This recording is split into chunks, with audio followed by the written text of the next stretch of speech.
So is there like any way where our childhood memories are associated with, our upbringing, and it has an impact on how we deal with our children? What you've been through again matters a lot when you become a parent.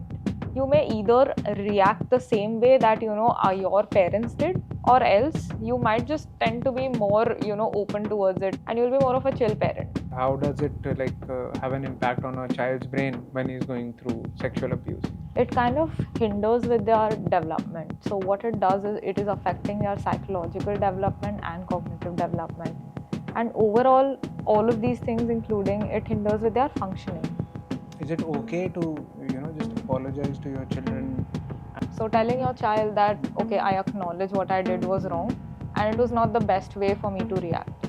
जैसे कोई एक parent है उसके उसका जो खुद का जो बचपन है, it has been very rough, कुछ इमोशनल ट्रॉमास अटैच्ड हैं उनके साथ में भी, उनसे कुछ फ़र्क पड़ता है उनके पेरेंटिंग स्टाइल में? So again, all these things, when you have seen something as your child in your childhood, like emotional unavailability, कि parents ध्यान ही नहीं देते थे उन पे, बचपन में थे ही नहीं. So these things kind of stick with you unconsciously. It will not be there constantly in their mind. In their daily interactions with their child, it comes out in their behaviors. Are there any long-term effects on a child who's going through a high-stress environment or a emotionally unavailable phase? So what happens, is that the child is again stuck in a phase where their nervous system is always in a state of fear or threat. During our teenage years, one of my friend was there and his parents contacted us after a period of time, और उनको ये लग रहा था कि उनके बच्चे के साथ कुछ ऐसा चल रहा है कि उनका कम्युनिकेशन जो है ना वो बहुत ज़्यादा वीक हो गया था. इतनी जल्दी से इतना ज़्यादा एकदम से गैप कैसे आ सकता है? How does that happen? So the answer to your question again, like you mentioned about teen years, right? Those are the most important years for a child. So they are going through physical, emotional and cognitive changes. Are there any phrases which we can, as a parent, talk to our kids?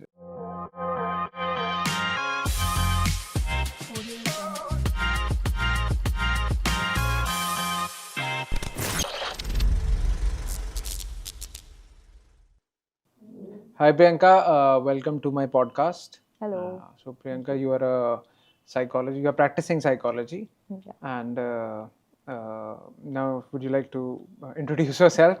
Okay. I'm very happy to have you on the show. Yes. Firstly, thank you so much, Jatin, for calling me. So, my name is Priyanka, and I've been practicing psychology. I've been practicing as a psychologist for the past 6 years now in Bombay. And I've had a wide variety of experience. So, I've worked a lot with children, adolescents, and currently I'm practicing at a hospital wherein I see a lot of adults coming in. So, I've dealt with a lot of different cases and clientele from different backgrounds. And today I think we're here to talk about some of them. Okay, so our topic for today is understanding parenting and child psychology. So welcome to the show once again.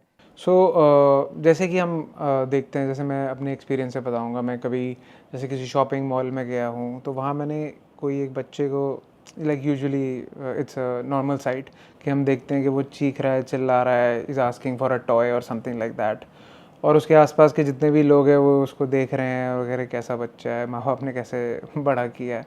तो उस time पे no one knows कि उसके अंदर क्या चल रहा है, what's going behind his mind. वो तो सारे इमोशंस एक्सप्रेस कर रहा है अपने, but still so I just want to understand how what emotions they are going through and what exactly this is.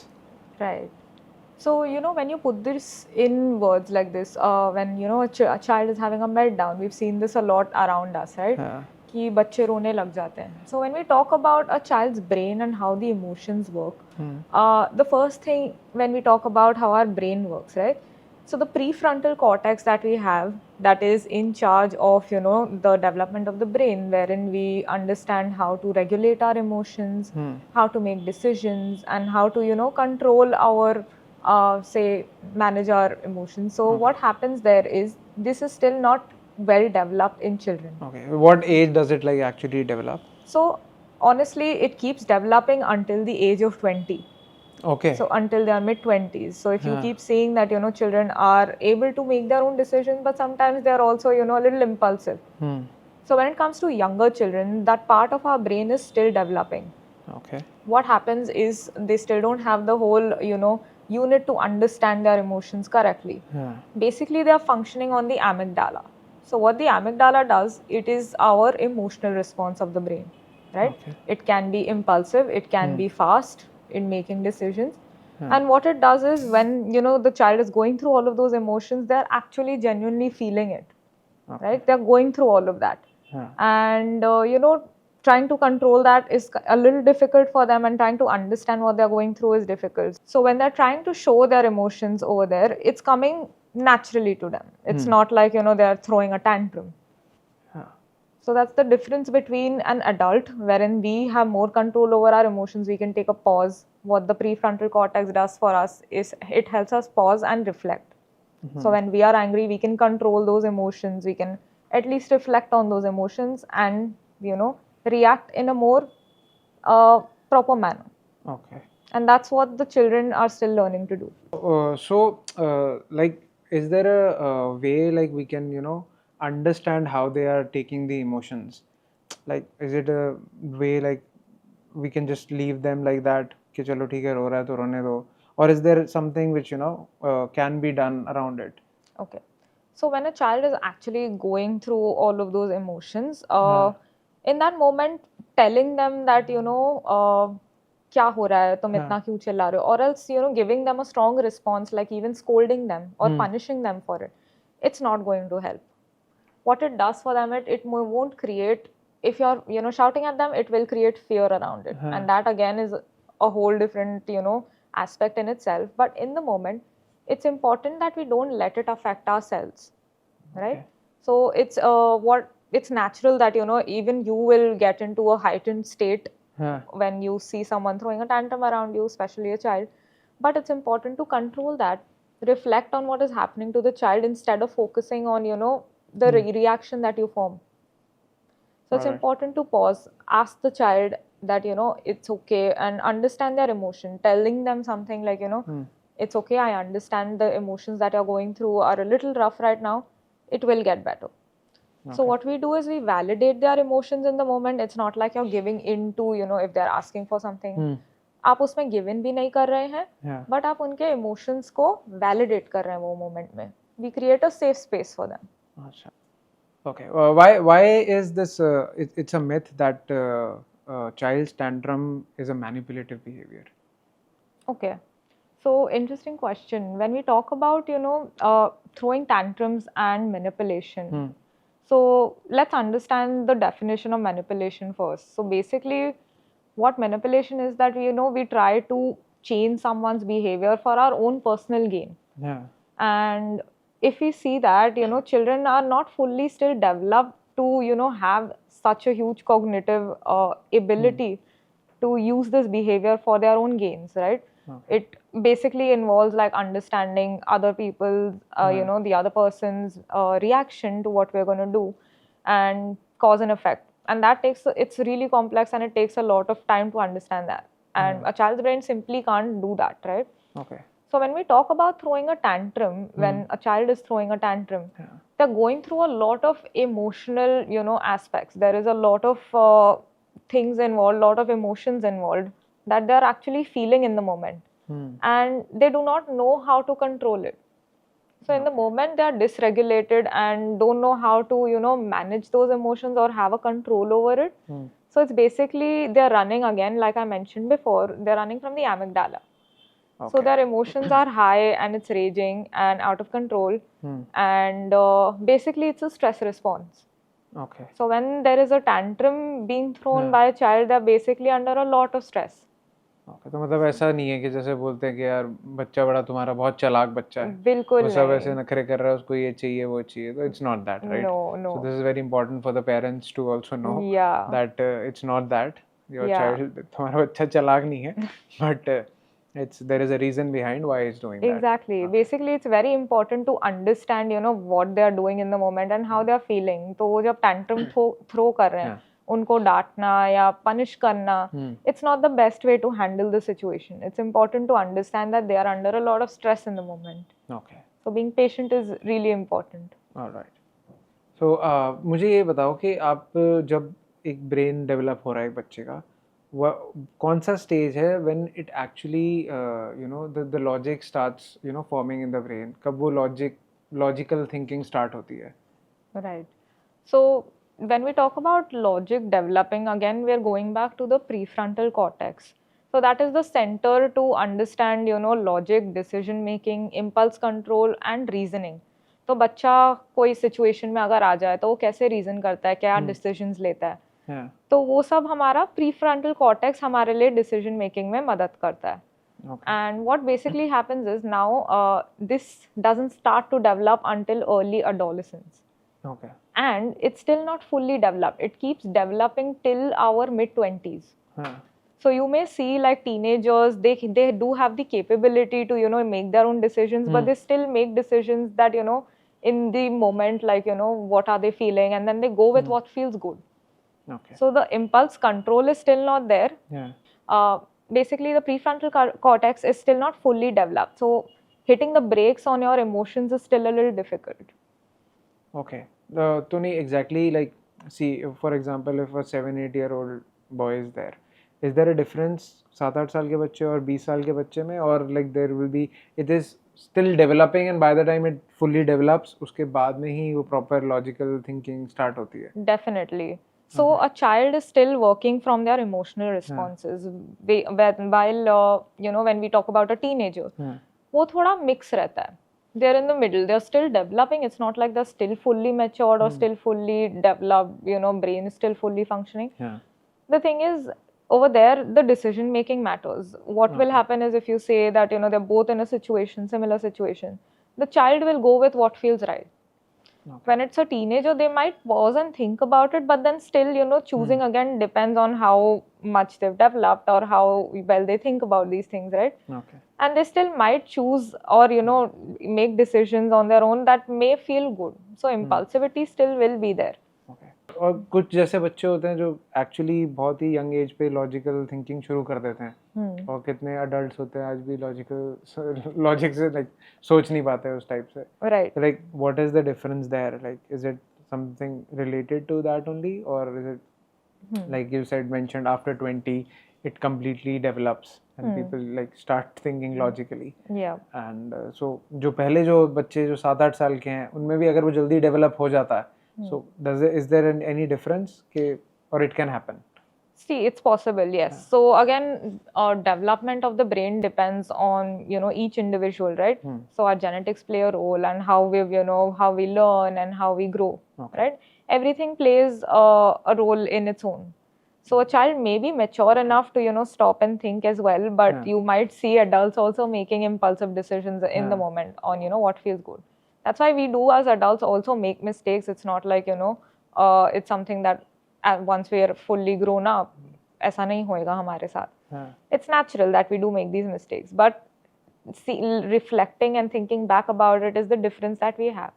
So we can reason for our mistakes that we made. We can reason for the decisions that we make. But for a child, वो reasoning भी नहीं है. अगर उनको पूछेंगे आपने ऐसा क्यों किया, so that will still not be, the answer still won't be there completely. Okay. But does parents have a role to in forming that like that relationship with the child जहाँ पे development और fast हो जाए? Is there any role by the parents? Definitely. Being extremely supportive and, helping the child understand their emotions. Like we speak about, tantrums or, regulating your emotions being the most important. So after a child is, going through any kind of an emotional response, like throwing a tantrum in, say, a public setting, it's important that the parent, after that time has passed, can reflect back on those emotions, teaching the child about it, or even, talking about what they were going through, naming the feeling कि वो moment में क्या हो रहा था और वो emotion को क्या बोलते हैं. Okay. Right? So educating or at least telling them about what emotions we have, like say anger, frustration, tired, hunger. So labeling those emotions is the most, the basic things that we can start off with. Okay. Are there any theories related to it? Like I had somewhere I had read about this ego and superego. Like what exactly that is? Like, yes. So like you rightly said, the Freud's theory, what it does is the id, ego and superego. Now, basically, id is the instant gratification that we require. So, for example, if you see a child saying ki, I want that thing, I want it right now. Yeah. So, we're working from an instant gratification space. Okay. Meanwhile, the superego is basically that tells us that, say this is wrong. It's basically when the parent says to the child ki, ये नहीं करना चाहिए, ये सही नहीं है. Yeah. So in our mind also we have that thing, we have that thought, right? Ki, I don't think I should do this. Yeah. And the ego is the mediating factor. And that helps us understand that, what should we do in the middle? Ki ye karna chahiye, nahi karna chahiye. So a proper balance is, in between the three of these, id, ego and superego, there is a proper balance. Okay. When it comes to, understanding what we want to do, making decisions, or, just generally understanding the world around us. But in children, if you see them mainly looking for instant gratification. If I want something, I'll do it. If I want to eat something right now, mujhe chahiye abhi. Right? So that development is not fully present of understanding what is wrong and what is right. Alright. So मेरे को ये पता करना है कि like अगर जैसे if a child is making a lot of tantrums and there are people around and he's still not stopping, then what is like what do we do? So, what happens, again, I understand from a parent's perspective also that, they're in a public space, they might be feeling a little, embarrassed or whatever. It's important to understand that, at the end of the day, it's a child. When the brain is in fight or flight mode, there is no logic there. So if we try to even, talk to them or try to make them understand, they won't understand. Okay. If you try to punish them again, what you will be doing is आप उनको डरा देंगे. So that again hinders with the development of the brain of the child. Okay. And what we're trying to do is, in that moment, is trying to build some self-regulation for the child.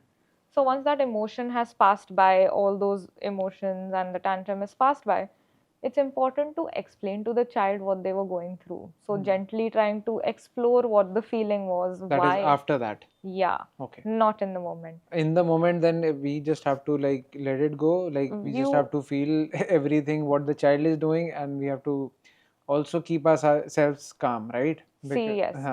Technically, you are the co-regulator for the child. वो खुद का emotions अभी regulate नहीं कर सकते हैं, right?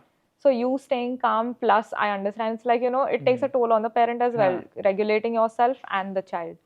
But what you're doing in the moment is building connection with your child, right? Okay. Even if you're feeling embarrassed, it's fine. It is at least एक connection तो build हो रहा है ना अपने बच्चे के साथ. So what you're trying to do is, again, that's a very normal thing. Like every child goes through these things, right? How you react to it is how you're building the foundation and the development for your Because reaction usually वैसे ही आता है about thinking about कि लोग क्या सोचेंगे, like कि मेरा क्या मैं कैसे बच्चे को बड़ा कर रहा हूँ and all that. So all the reaction comes from that only. That aspect. So we just have to stay calm and let everything happen. और जब ये सब खत्म हो जाए, then we obviously talk to the child about it, that what he went through, right? Yes, talking about, explaining to them about, they are feeling some emotions. Gently explaining to them about, exploring those things. Naming those emotions helps a lot. Okay. Children don't know how to explain कि वो क्या emotion से गुजर रहे हैं. Like they can't tell कि भूख लगी है, or even they are just frustrated or tired. It can be as simple as that. Okay. So what we do is, in the moment, as a co-regulator, you build a connection with your child which will help in the long run to understand their own emotions and regulate them on their own. All right. Are there any long-term effects on a child who's going through a high-stress environment or a emotionally unavailable phase? Right. So definitely, what happens is when you're growing up in a stressful environment, or the parents are emotionally unavailable, it does have long-term effects. So what happens, is that the child is again stuck in a phase where their nervous system is always in a state of fear or threat. Okay. So what happens there is that, they will always respond in a similar reaction. It's not because they want to respond that way, but then the brain sets that way. It, hinders their development and the growth again. And what happens is they will constantly be in a hyper-vigilant phase. What that does is, growing up, it will create anxiety. It will create, being very vigilant, like I said, hyper-vigilance, and always looking out for, say, stressors or threats. तो वो basically क्या होता है, fight or flight mode में रह जाते हैं. Acha. And again, it's not their fault, it's because they are growing. No one has, again explained to them कि कैसे emotions को regulate करते हैं. And while growing up, they start seeing the world, themselves, and people around them in the same way, right? So what happens there is it kind of hinders with your view for yourself and others. It's not like it can't be changed. Definitely our early experiences imprints us, how our parents, teach us about regulating our emotions. It stays with us. But again, if these things are unlearned, and if we teach the child to, build a safe space around them, teach them how to communicate, teach them how to regulate themselves, they can definitely change these things. Okay.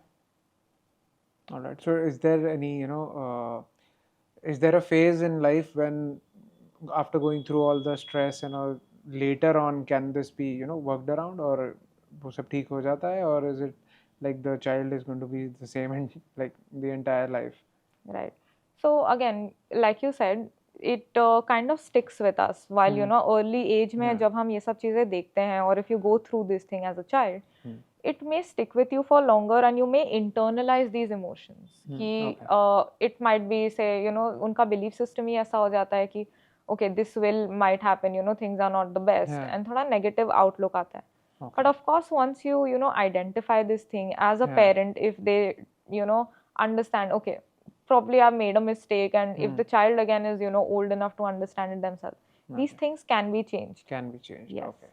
Well, it's not like कि वैसे change हो ही नहीं सकता. No. There can be certain situations which arise ऐसा which might make change or help them. Yes. So our brain definitely is always learning and growing. That's the best part about us as human beings. So even if we do have something that has already been with us for a while, once we start working on changing those things, of course we can have a different new perspective towards it. All right.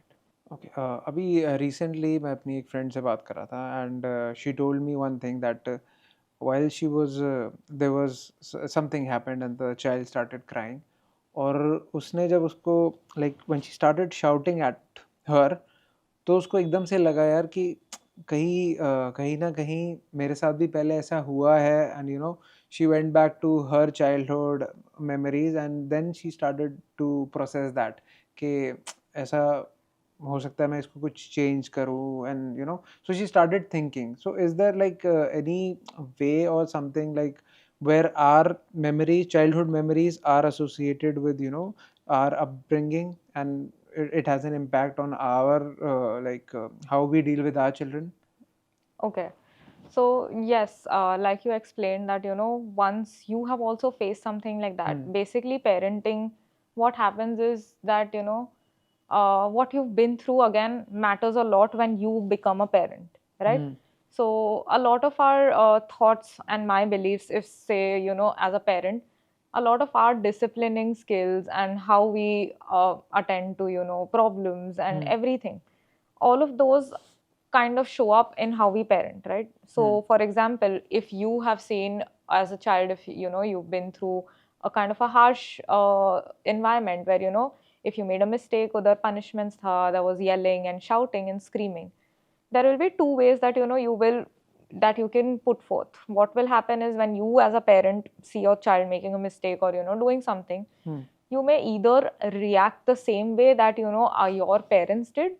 For example, that if you went through the shouting, yelling, you might go through the same thing with your child. Or else you might just tend to be more open towards it, and you'll try to avoid the whole thing that wherein you went through the same, and you'll be more of a chill parent, which again will bring in a little more differences of its own. Ki might try to allow everything, or disciplining again goes a little softer. Okay. Right? So what fear-based disciplining again here plays a role in a way where if you do instill that fear in the child, it will again, if you see what you went through, what the parent went through, right? The child will go through the same things. So it's important to regulate yourself in the moment, and again disciplining, maybe if there is something, there is a high stress kind of a situation, it's important to see where you want to you want to punish that emotion, or you want to punish that behavior of the child, or you want to explain to them. So do you should we punish them like for what they're doing or something like that? See, again, it's important to understand that, with punishment, what we're doing is we're instilling fear in the child, right? Yeah. And what that does is it's not building, basically, we're trying to build consistency and a safe space for the child. That, whatever we do, if we do make mistakes, I know that my parents will be there for support. Yeah. So when we're punishing them, we're breaking or disrupting that consistency. The child tends to see their environment as, inconsistent, mistrustful, or as a threat, right? They usually, bachpan mein kya hota hai, you only have your parental figures and, the closest environment that you see as someone you look up to, right? That is where you build trust and respect. And when you're building in fear or, building in punishment or, yelling, threatening, or even say, raising a hand on them, what it does is it builds fear and anxiety.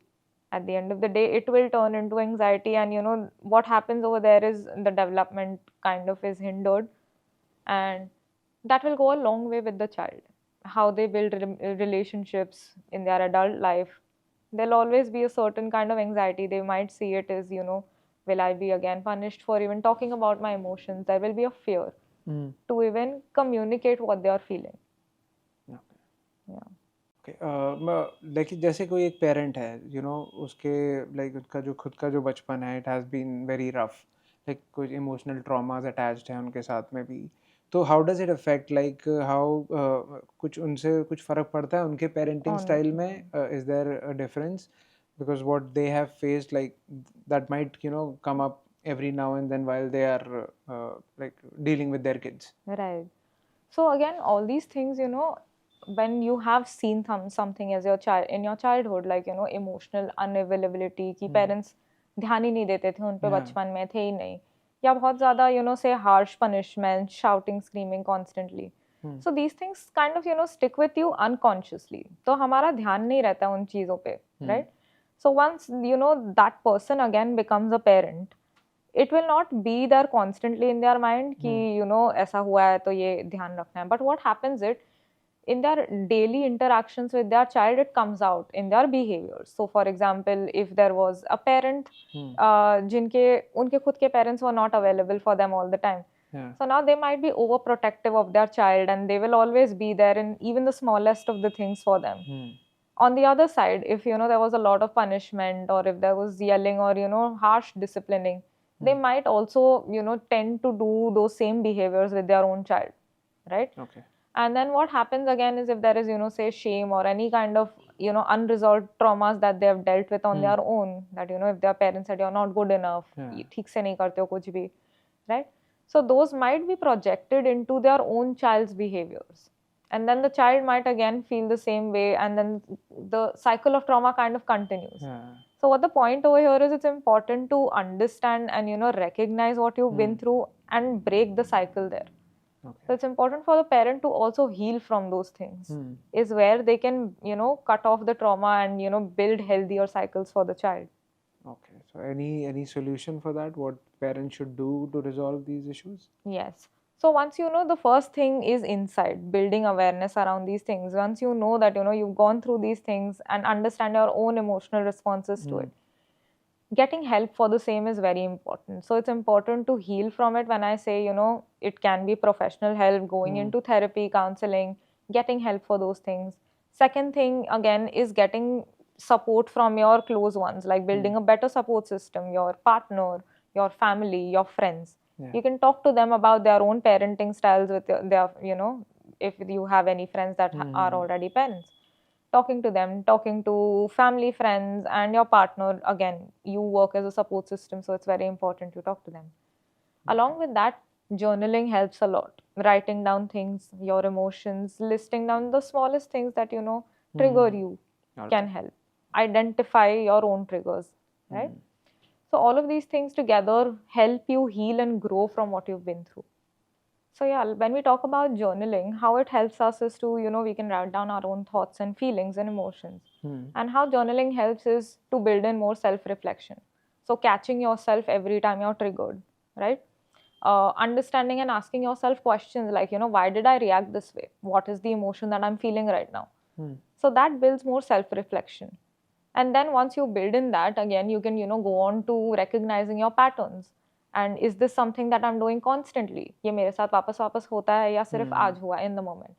So once you catch on to those patterns, you understand how you behave, right? Okay. And once you do that, it's important to work on that. And for that, definitely you can ask for external help again, like I mentioned about therapy, counseling. You can also speak to your partner and build in a better support system wherein you can ask your friends if this is something they deal with and how do they deal with it. Okay. So that brings in a different perspective from your own self. All right. Okay. Is it ever too late to change our parenting style? So no, I don't think that it's ever too late to change your parenting styles.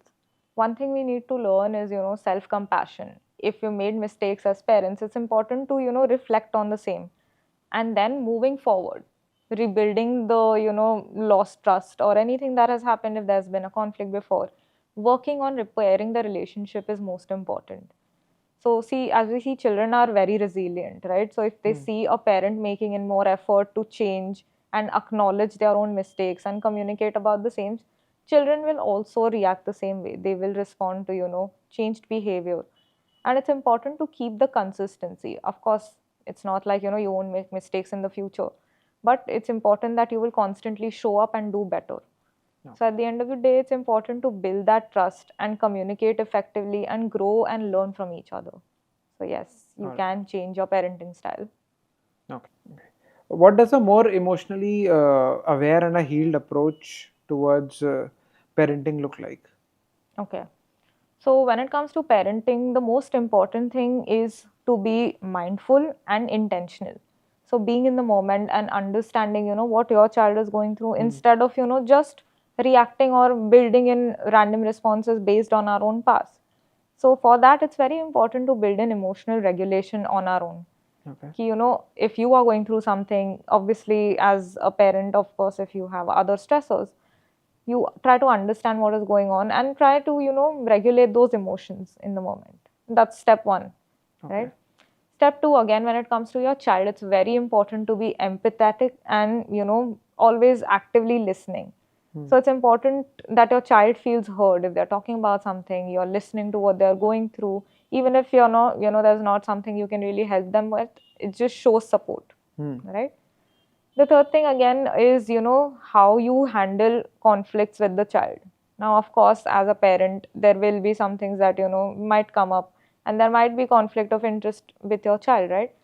How you handle that is important. And, if you can, constantly, even if there is anything that is happening that you do not support, you can tell them, it may be wrong and it can be something that is not, supported. But you can always be there for them. You can explain to them why it's wrong. You can tell them, why you do not support it, and ask them questions about it, like what do you need. Lastly, one thing that is most important is being non-judgmental. Trying to keep our judgments aside and asking questions like, why did you do that? Or why is it that, you need something? Or how can I help you? Being more curious helps the child, understand themselves and helps you also understand what they require. Okay. Right? So having a more open outlook and having a more open thought process.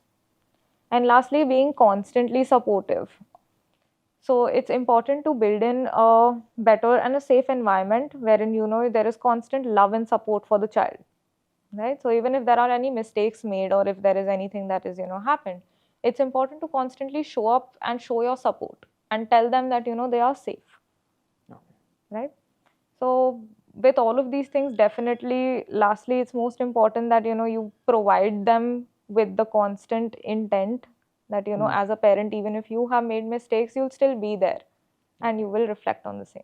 All right. So now we're going to discuss about what the child actually believes. Like like in our childhood, there were things that happened with us, and there were some beliefs like we were ignored or we were not heard properly, or certain more things. But so that has now somehow built a core belief system within us. So what exactly is the core belief system? What and how does it work, and how we should deal with it? Okay. So basically, core beliefs are our deep convictions that we hold about ourselves and our environment and how we see the world around us, right? So these core beliefs definitely, how it does is, जब हम ऐसे बाहर की दुनिया देखते हैं, हम उनको कैसे देखते हैं, what we feel about it, our emotions about it, and how our behavior and thought process works towards ourselves, towards others, and towards the environment, right? So these core beliefs, typically they start building up in our early years, right? When it is built in the early years, basically अपने हमारे साथ में कौन होते हैं, हमारे parents, right? Our support systems. So basically parents, teachers, and the first people that you meet help develop these core beliefs. Okay. So once these core beliefs are developing, say for example, a child has gone through, very supportive and a healthy environment, like constantly there are praises for everything that they do, even the smallest achievements, they have support throughout. So they will grow up to develop healthier core beliefs for themselves. For example, it will be more like, okay, I am good enough, I am worthy of, love, I am good at this, right? So that is something that are healthier core beliefs. On the other hand, if the child has more of, has seen neglect or has available, emotionally unavailable parents, they might tend to develop unhealthy core beliefs. For example, if they are, doing things, there is no praise, there is nothing, the parent does not even respond to something they're sharing. They might develop a core belief, something like, I am not good enough or I am not enough. Right? Maybe if you are punished constantly. Yeah. For the things which you might not even know why you have done it. Yes. So basically these core beliefs are so internalized that we do not realize consciously that it is affecting our behavior. In the long run, again, even as an adult, it plays an important role on how we form relationships in adulthood, how we look at work, and how we see the environment around us, how we see the world around us, basically. It can be positive or negative. And again, this is not conscious. You're not doing it consciously, right? So in a way, the core beliefs help set how we, how we limit ourselves or how we can grow and challenge ourselves. Okay. So why are the early years so critical in shaping, ourselves and the world, how we see it? So the early years are the most crucial for development because this is the time wherein, children are absorbing messages, understanding, forming attachments and bonds with, how they see themselves and how they see the world. Yeah. And this is most importantly learned from their parents and the environment that they grow up in. So for example, if they, have a healthy, supporting and nurturing environment, they will look at the, environment in themselves in a more healthier way. Like it will help build self-esteem and their worth. Okay. Similarly, if they're, growing up in a more negative environment, it will affect negatively. They may be more mistrustful and, in themselves and in others. So these are definitely really important, the most important years of a child and as an adult, because once they grow up to be adults, all these things will affect in how they make decisions, how they see, how they form attachments, how they behave in relationships. And this will be, these will be unconscious behaviors. There is not much control over it, but just how they look at themselves, how they see the world.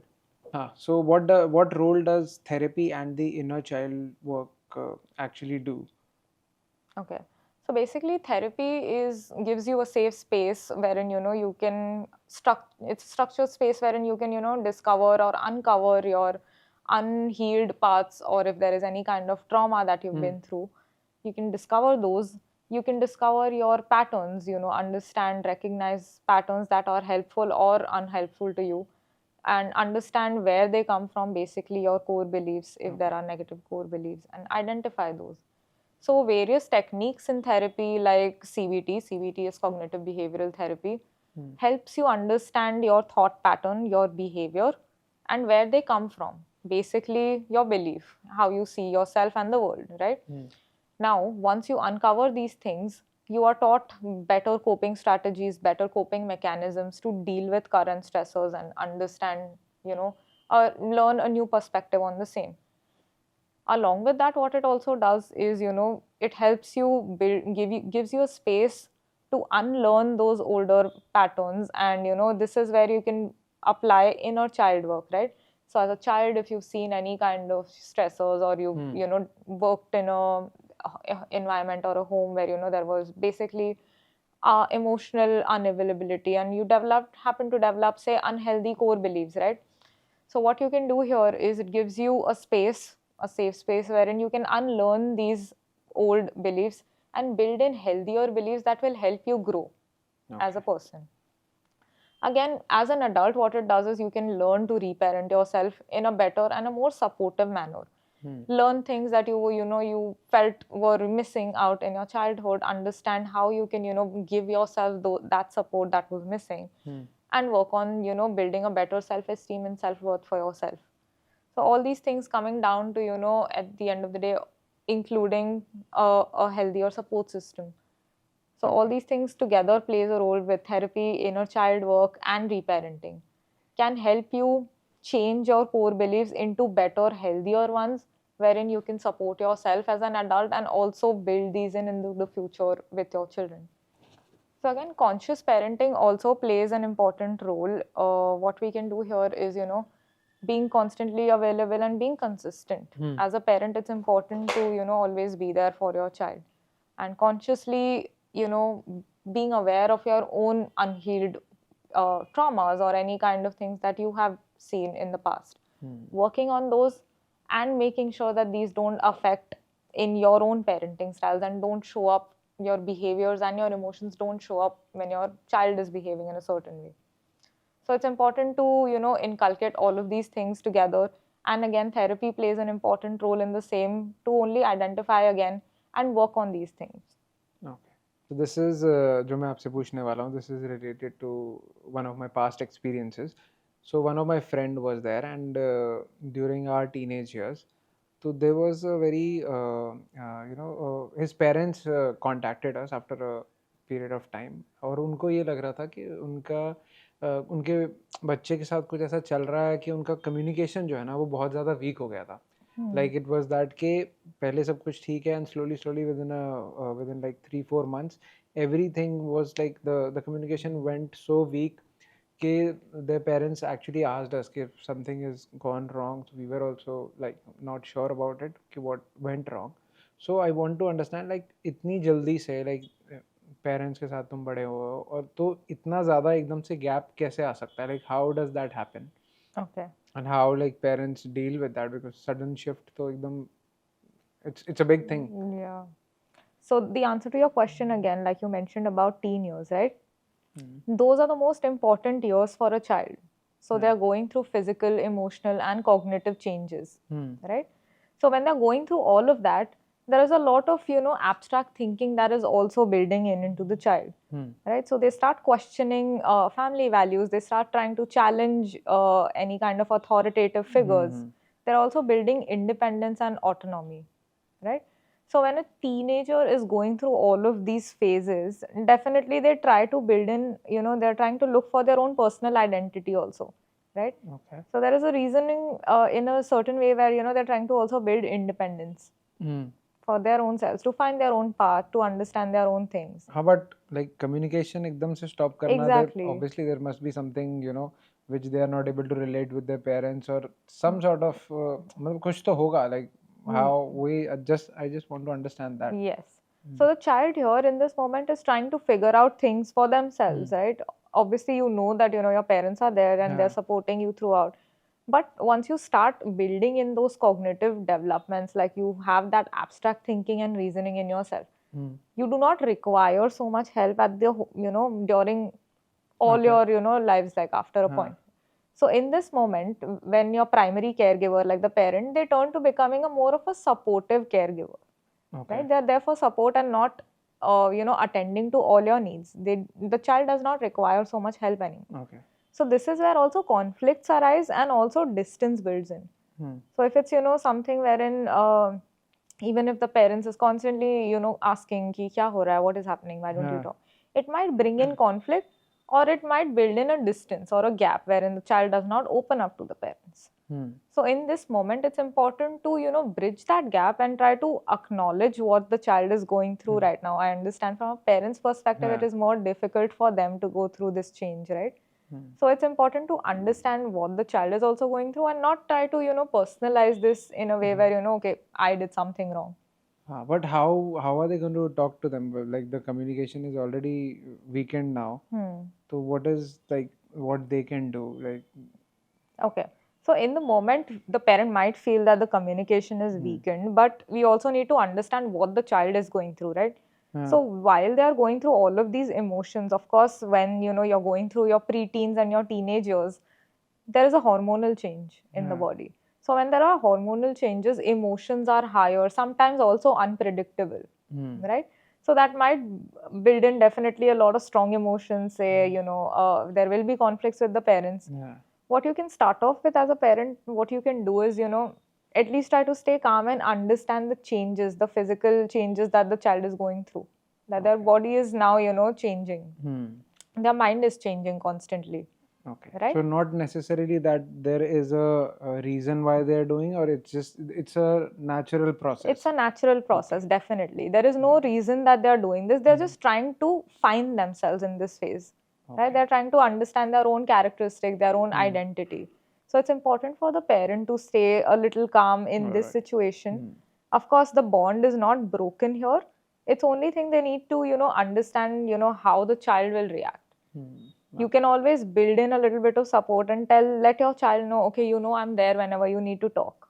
But when they're going through the teenage years, that shift of, autonomy, wherein they feel that the peers are more important than family values or family. So they might confide in their friends more than their parents. Okay. Right? So just being there as a supportive figure is very important. So अभी जैसे हमने discuss किया that to build a better relation with their children. So are there any phrases which we can as a parent talk to our kids regarding that it's okay to feel this way or something like that? Yeah. So basically, better communication style is very important. And to build that bridge of communication, it's important to, show your child that, you understand them, trust them, value their opinion, and they are also respected. Yeah. So all these things go a long way to building the trust and, building a better relationship with your teenage child. And some of those phrases, like one you yourself mentioned right now, is what do you say? Is it okay to feel? It's okay to It's feel okay that to way. feel that way. Yeah, that's the most important one. So what it does is basically you're normalizing their emotions there. Like, of course, ऐसा लगता है कि you might be feeling isolated, yeah, why am I only the one feeling this emotion, right? So you normalize that emotion for them and acknowledge it. Ki another statement like we can use is, I know it is difficult, but it is going to be better. So you're listening to them, you're actively present for them, right? So again, that also helps to, understand what they're going through or what they're feeling. The next thing is you can ask them a question like, how did that make you feel? So when you ask them questions like this, it will open the child's mind to, explore their own emotions. It kind of gives them like a push to even, acknowledge that, okay, I am going through something. Yeah. And then what is the question we ask them. So another phase is, another communication phase that we can, tell our child again, very important, is that I'm not going to judge you. All right. Right? Yes.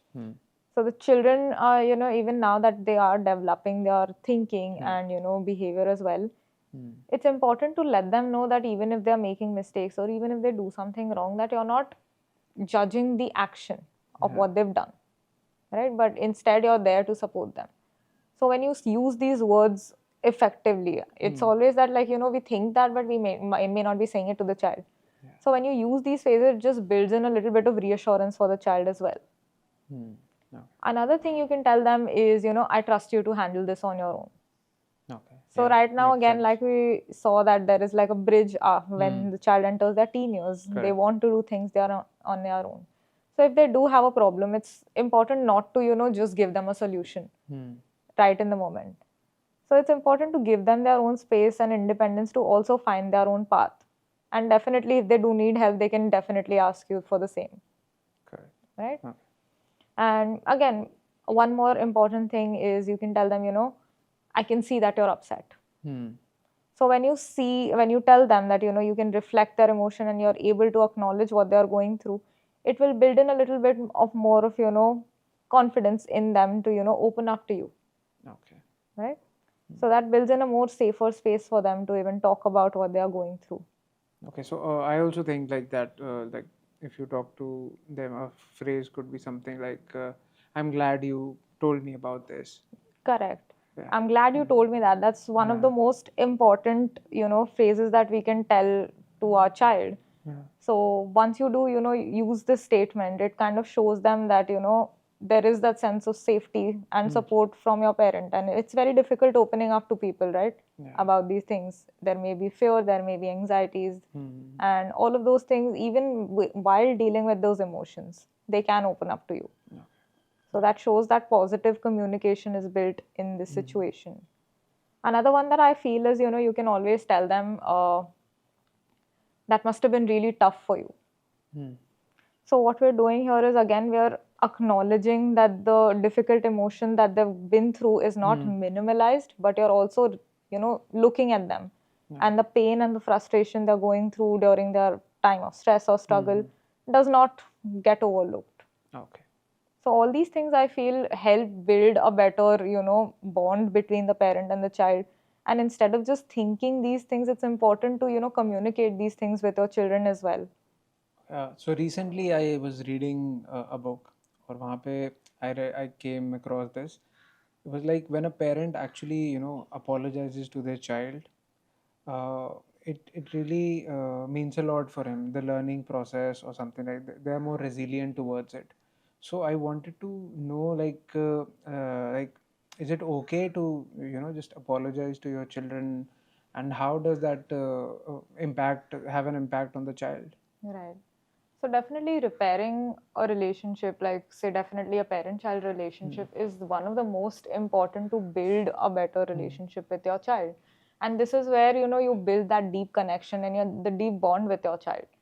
So let's just take a scenario, for example, you probably yelled at a child, your own child, or, didn't really think before speaking, or, something you're not very proud of. In that moment, now you do realize, when you look back at it, you realize what you've done is wrong. Yeah.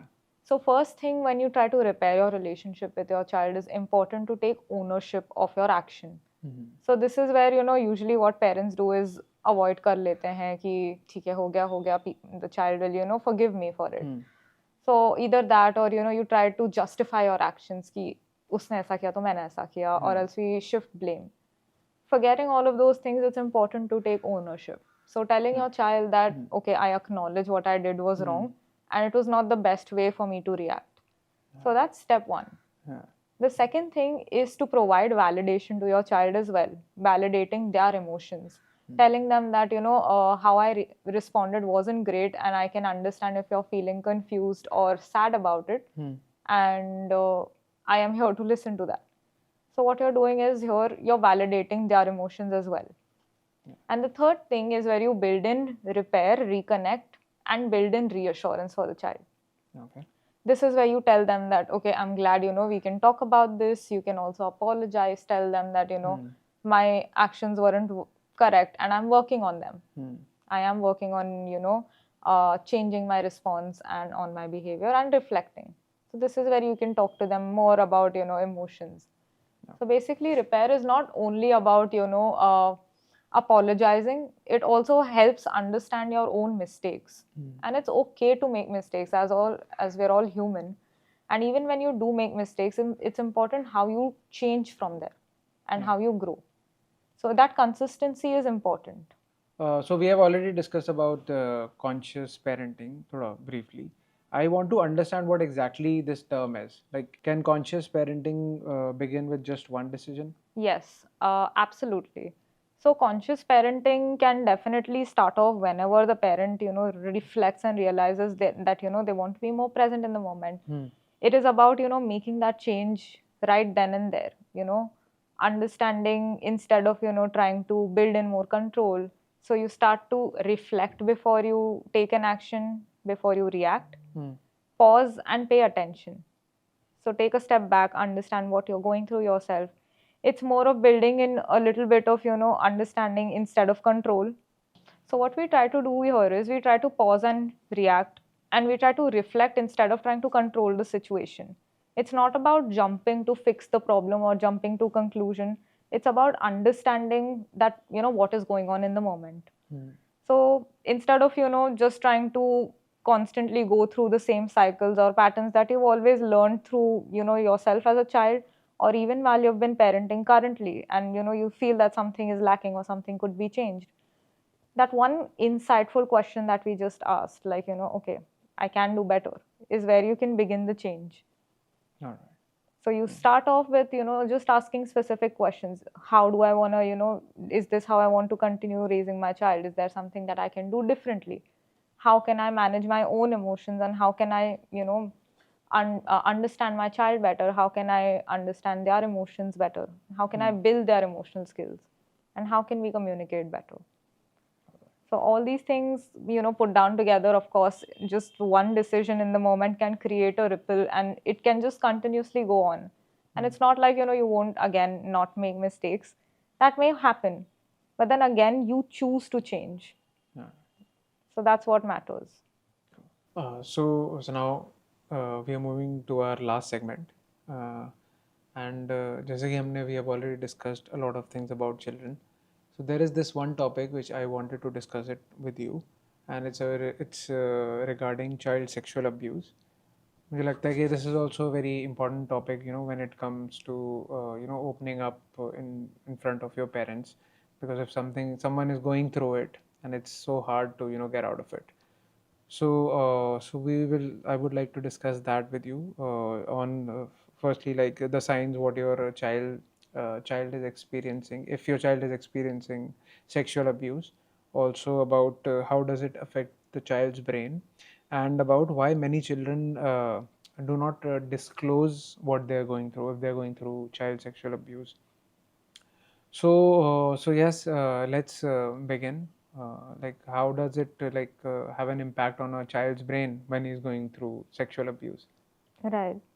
So when we talk about sexual abuse or any kind of abuse that way in children, it kind of hinders with their development. So what it does is it is affecting their psychological development and cognitive development.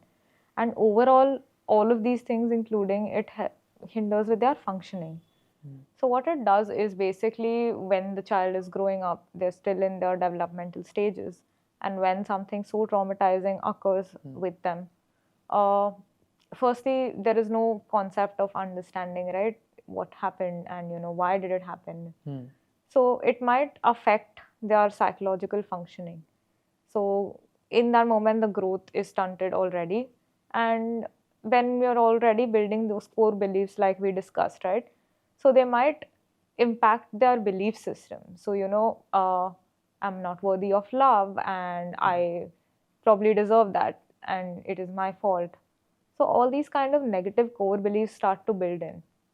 And how they look at the world, themselves and others, kind of, forms to be very negative.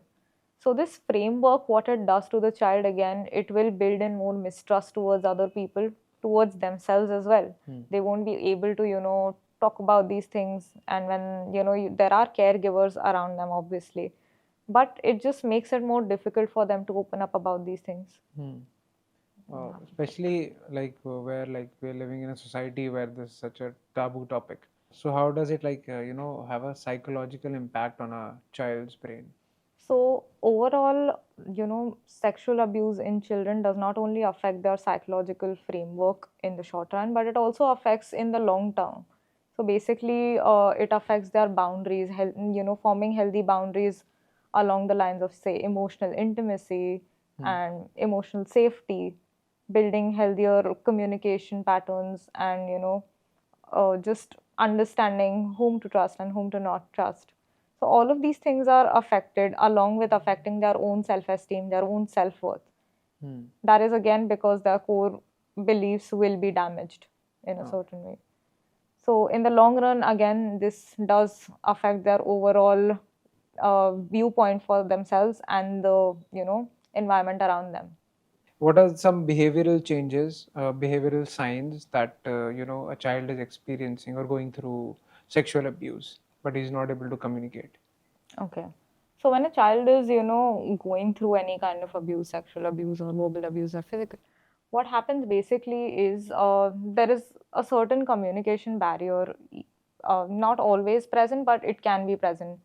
Now, as children are not mature enough to put, these statements articulately or explain to what is going on with them, there may be certain changes in behaviors. You may see it, it might be very subtle. It can be physical changes, it can be behavioral changes. If you know that your child, is usually very good at doing something or has a hobby, and now they're not participating in it.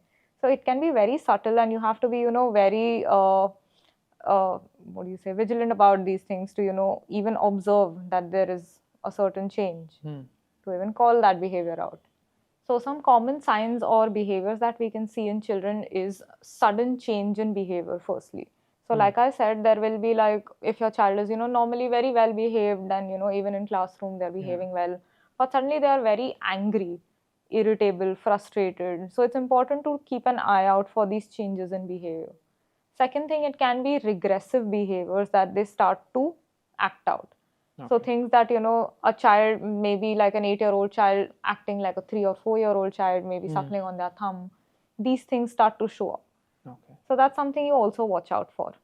Other signs of, sexual abuse that you can keep a lookout for is suddenly the child has developed excessive fear or anxiety. So there may be a lot of fear around, going to visiting places, meeting people, or just being outside. And these fears or anxieties, they do not have any kind of, reason to it. And where did it come from? So suddenly unexplainable change or fear that comes into the child. So it's important to watch out for, where they are behaving differently and what is exactly, happening and how do they behave. Is there any kind of emotional response, or how harsh is the response? Other than that, you might also see them being hyper vigilant or over compliant. So basically, you might see them always at the edge, like looking out for certain things, looking out for any kind of threats outside, and keeping being very observant about people, places, even certain behaviors of others. So they're always on the edge. Then you might see other, changes like, academic decline. So what sexual abuse also does is there is poor performance in your academics. If a child has been really good at their studies and specifically some things they're always acing, you might see a shift over there. There will be poor performance, and it's not always present, but yes, it does happen with children.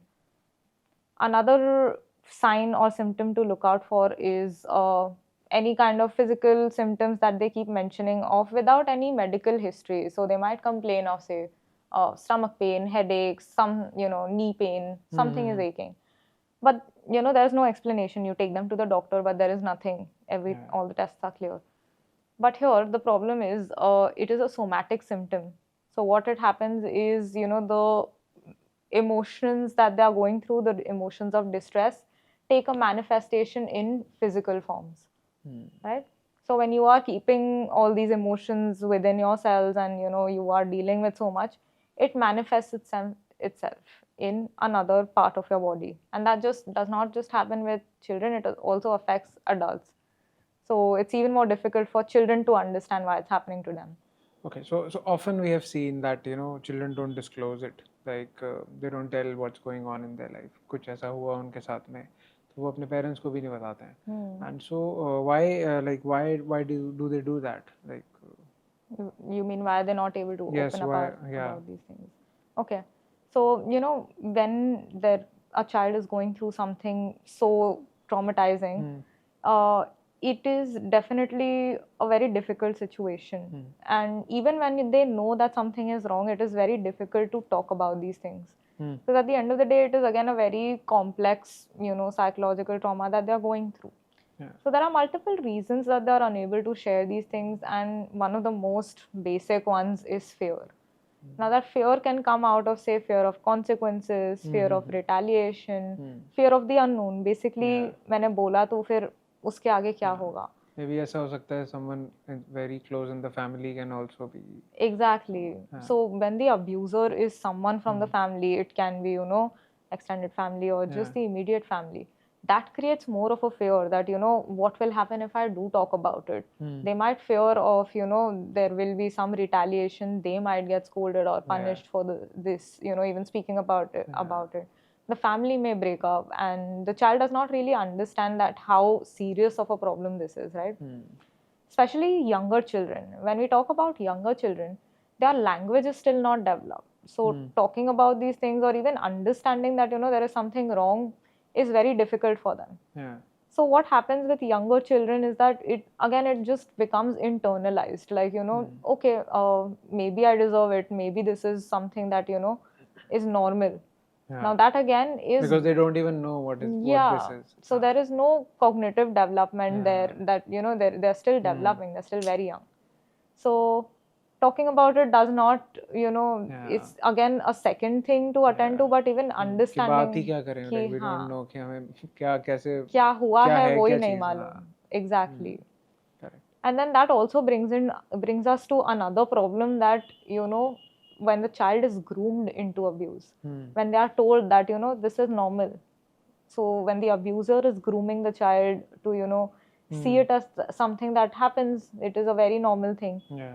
So what is the child going to talk about? They just assume they've been told by their abuser, the person who they are supposedly around, or see it as a trusted adult.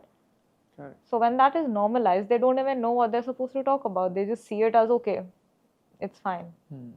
So this being a whole, a very complex situation, the child is just working out of survival. Yeah. So talking about it is still, a whole later phase for them. Right now, they're in the mode for, will I be able to even get through this?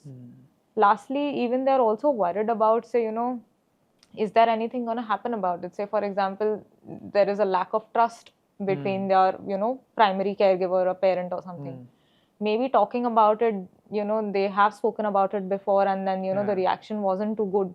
Say, probably the parent. उन्हीं पे blame कर दिया कि like you are like that. Yeah, बच्चे पे ही blame डाल दिया, उन्हें punish कर दिया for that same thing, and there was basically no change after that, and they still went through the same. And it happens actually. Exactly, the child is asked to shut what they're saying, or they're shut down their emotions. Even if the parents know that something is going on, तो भी they चुप चुप नहीं. Yeah, sometimes it's out of shame also. What will people say about the society? Correct. So when the child is shut down like that, again, they will not see any hope, right? So there is no trust. So they just keep it to themselves, and they just keep surviving what they are going through at the end of the day.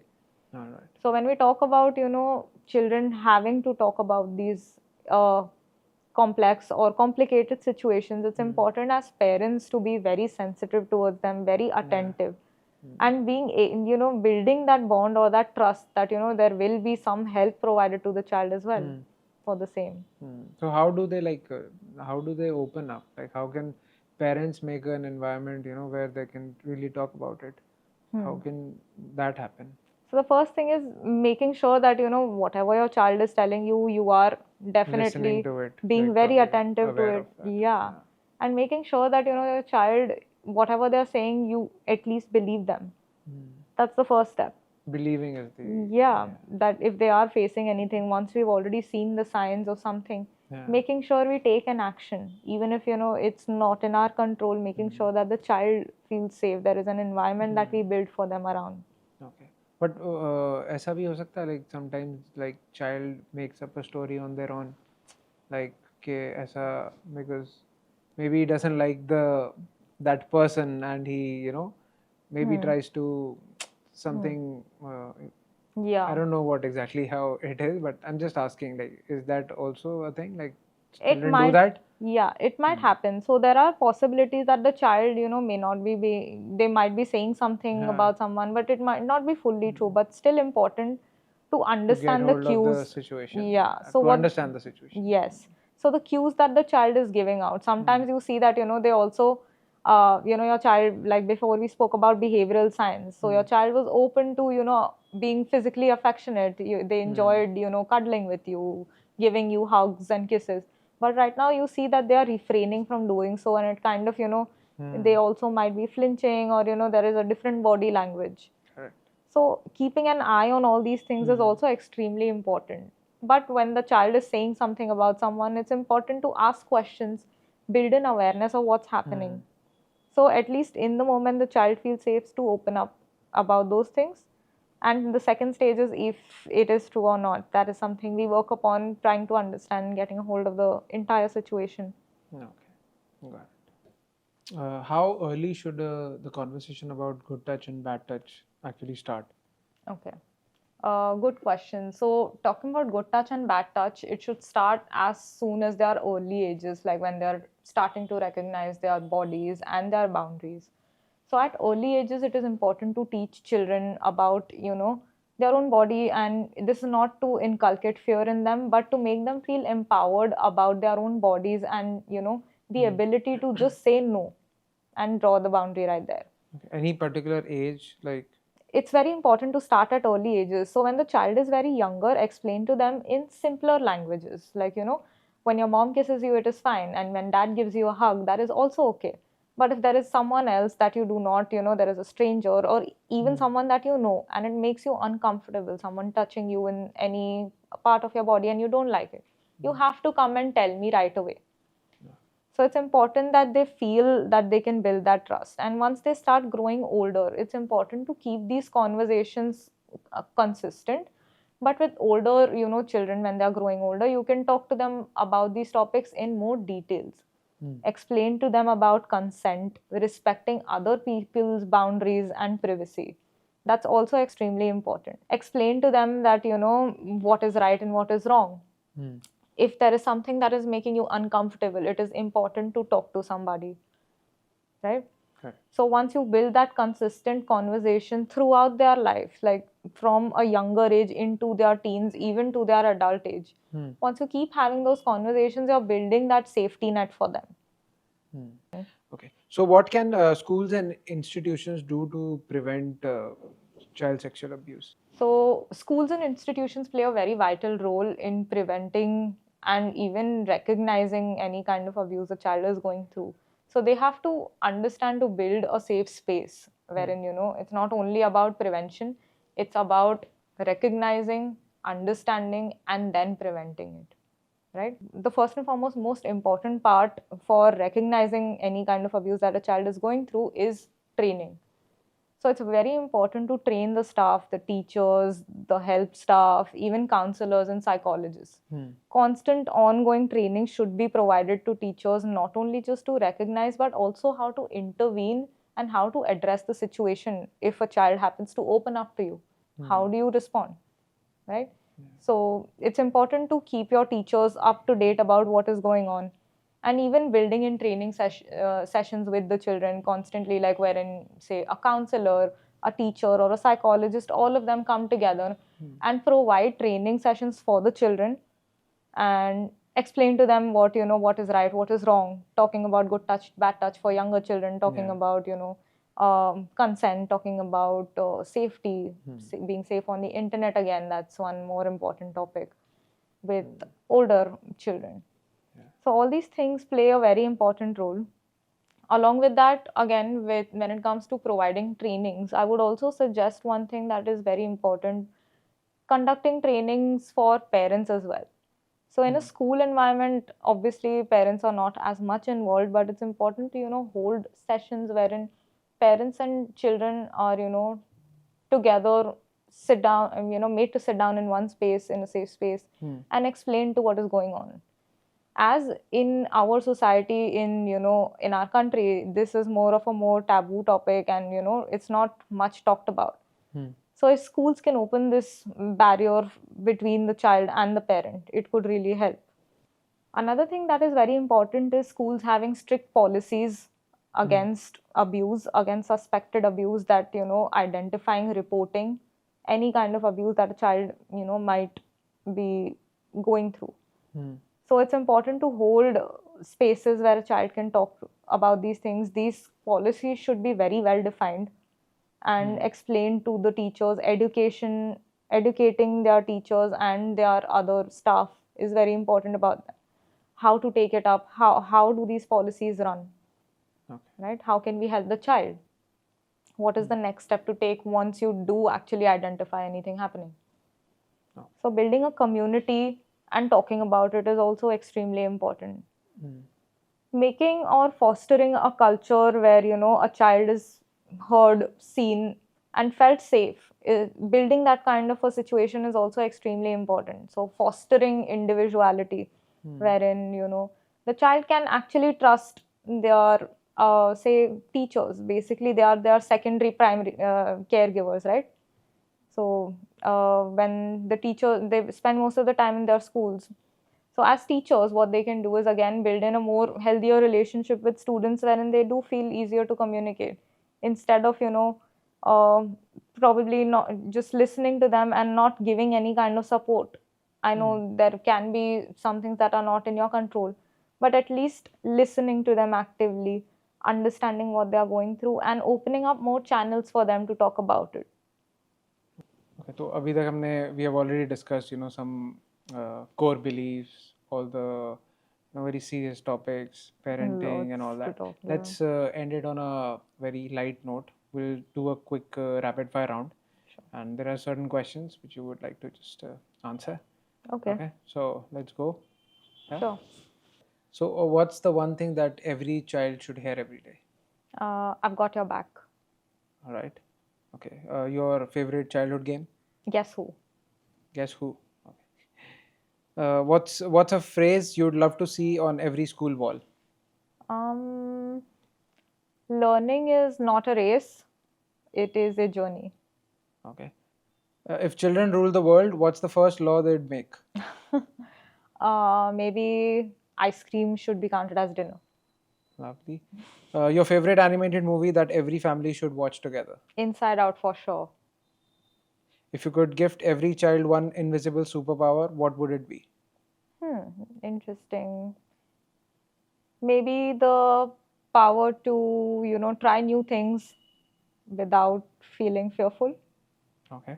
What's the most magical part of working with kids? Their genuine interest and curiosity in even the smallest things, in learning new things. Thank you, Priyanka. It was a very insightful session. Like we discussed the psychological, impact on children, how parents can, make their decisions better with their children and talk more openly with them. I think I really liked this session, and I wish people also watch it. Thank you. Thank you also for having me. It was actually a wonderful conversation. Yeah. There's something we should actually talk about more. Yes, absolutely. We'll definitely do that again. There are so many topics to cover when it comes to psychology. So I think we're going to do that again. Thank you.